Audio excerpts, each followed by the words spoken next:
Artists have struggled with depicting a three-dimensional world onto a flat medium using only two dimensions. By the early 15th century, paintings started to more accurately represent the real world. Today, all flat photographers are familiar with the pictorial cues that give the impression of depth. The pictorial cues are linear perspective, occlusion or interposition, familiar size, height in the visual field, shadows and shading, aerial perspective, and texture gradients. They all give us clues to the distance of objects in a pictorial scene. When we view a photograph, we are constantly gauging the distance of objects in the image. While the pictorial depth cues are monocular, in the physical world we have oculomotor and parallax cues available to us. Our ability to gauge depth becomes greatly enhanced by stereopsis, or our ability to convert these cues into depth information. Some of these cues are made available by using stereophotography. The oculomotor cues are accommodation and convergence. Accommodation or focus can be sensed by the tension in the ciliary muscle used to modify the focal length of the lens in our eye. Convergence is sensed by the tension of the muscles used to swivel our eyes inward to align close objects on the retina. For example, you need to cross your eyes to look at the tip of your nose. In addition, there are parallax depth cues, motion parallax and binocular parallax. Motion parallax arises from the relative motion of the different objects in the scene. For example, clouds that are close to us appear to move faster than clouds that are far away. Binocular parallax is due to the fact that our eyes are at slightly different spatial positions, and they see two slightly different views of the same scene. The disparity between corresponding points in the two views gives us the powerful sensation of depth known as stereopsis. Please note that only convergence and binocular parallax rely on binocular vision. In still photography, there is no motion, so there are no motion parallax depth cues. Similarly, the oculomotor cue of accommodation gives us erroneous depth information because the image is projected on a screen that is at a fixed distance, a distance that is unrelated to the objects in the picture. While our eyes are focused on the screen, we still must converge our eyes to see objects that are close by. There is a lot of debate about the disparity between accommodation and convergence in stereophotography. It has become to be known as AC breakdown. We get convergence information that is decoupled from the normal accommodation information. Accommodation input is only valid for objects presented at the plane of the screen because we are focusing our eyes on the screen. As objects move in front of or behind the screen, the AC breakdown increases. This is the cause of much of the eye strain and headaches audiences report when viewing stereo images. In principle, accommodation is able to provide depth information for objects that are nearby, but studies show that the accuracy of this depth information is poor. It is difficult to say how much this sensory conflict contributes to discomfort and errors in depth perception. But it is an artifact of our projection system, and there's nothing we can do about it. It probably only becomes a big problem for objects that are positioned far in front of the screen. In summary, binocular parallax and convergence supply the depth cues, and binocular parallax is by far the dominant depth cue in stereophotography.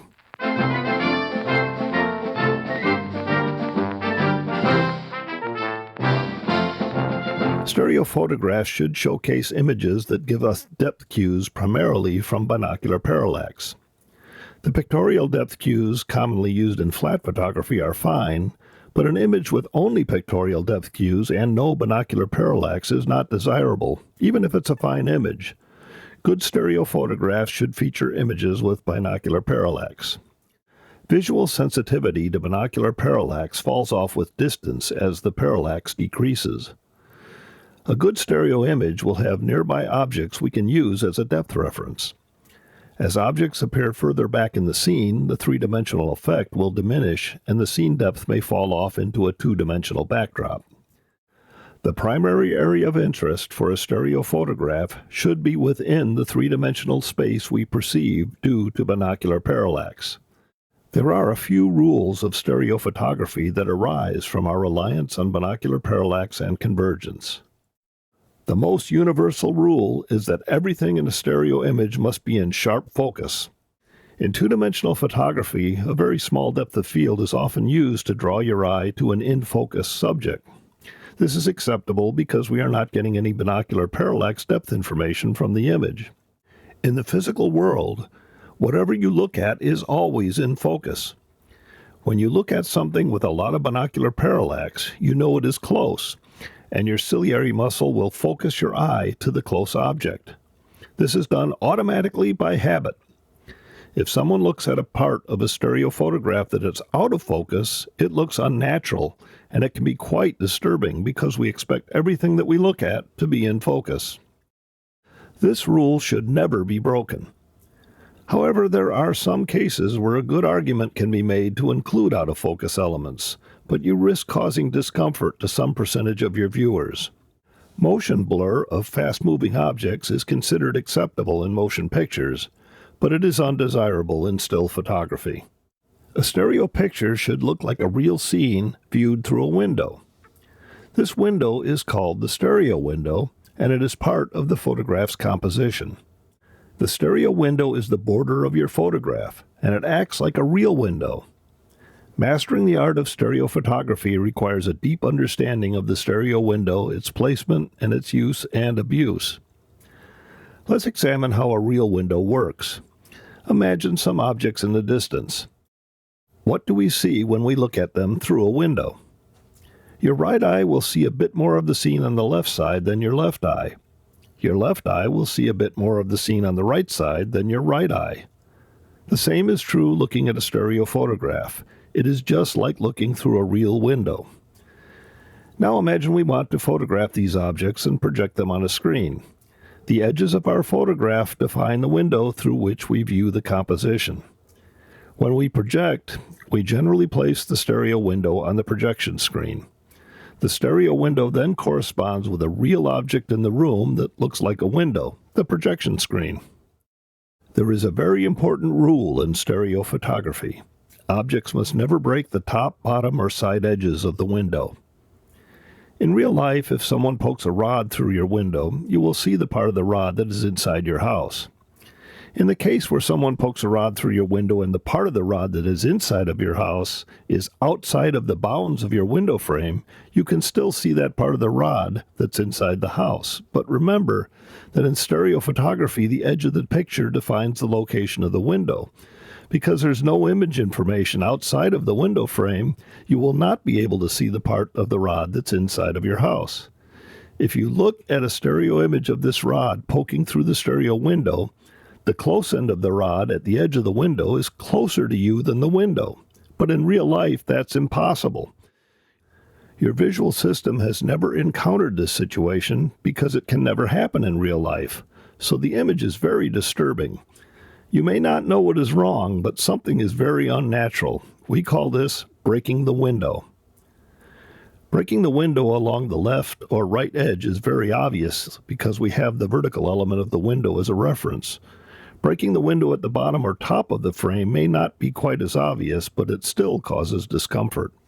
How far behind the window an object appears is something the photographer can control, but there are limits.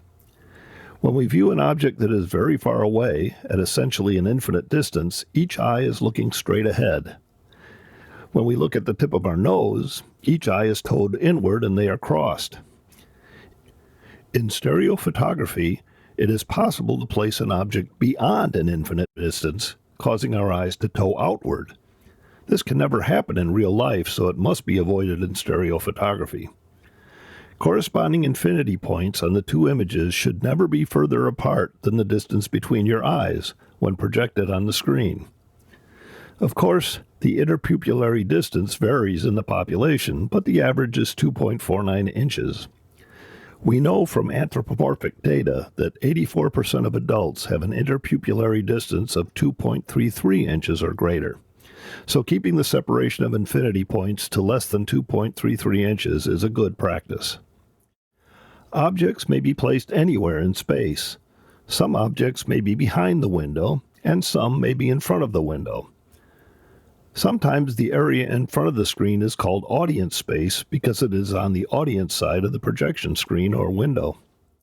How far can we place objects into audience space? Also, what is the maximum depth from the nearest to the farthest object? Here things get very complicated and there's no hard rule. At some point you will experience a photograph that has too much depth, or a too near, too far violation. This is the point where you will only be able to merge one depth plane, and things on another depth plane will appear as double vision. How much depth you can merge varies a lot from person to person. If it bothers you, it's probably bothering someone else, but just because it doesn't bother you does not mean that someone else is not having trouble merging the images. Excessive depth is not desirable, but what is excessive? An accepted rule of thumb is that the total stereo deviation should not exceed 3.3% of the width of the image. In practice, this total depth rule is often exceeded. Excessive depth will increase the risk of causing discomfort to the audience. In fact, about 30% of the population exhibits some form of stereo anomaly where they cannot judge depth either in front of or behind the stereo window. A good stereo picture should have depth planes near the window, and it should project without ghosting. As a consequence of the projection technology, the left eye image is not completely blocked from the right eye, and vice versa, so some ghosting is observable. This can be annoying if it is excessive. For example, if we shoot a dark scene with a very bright object in the distance, we would normally project this image with the infinity points 2.5 inches apart on the screen. But since this bright object is surrounded by darkness, it will appear as a ghosting double image. In general, we should avoid projecting images that will exhibit this ghosting. But we can play some tricks to fix this problem. We could bring the infinity points together on the screen so that there will be no double image to ghost. But if our image has depth in the foreground, this will force the foreground in front of the window, and we must be very careful to avoid breaking the window. Retinal rivalry is the oscillating perception of first one, then the other visual stimuli, which differ radically in color or form when they are presented simultaneously to both eyes. This is considered a defect, but sometimes it is used intentionally. It can be used to cause colors to strobe, bringing action to a still image. Retinal rivalry is often seen in specular highlights or in reflections from irregular surfaces. This also can occur when you use one camera to take a stereo image. Anything that moved a lot between the two exposures will appear to strobe. Things that move just a little bit may appear to be at the wrong depth.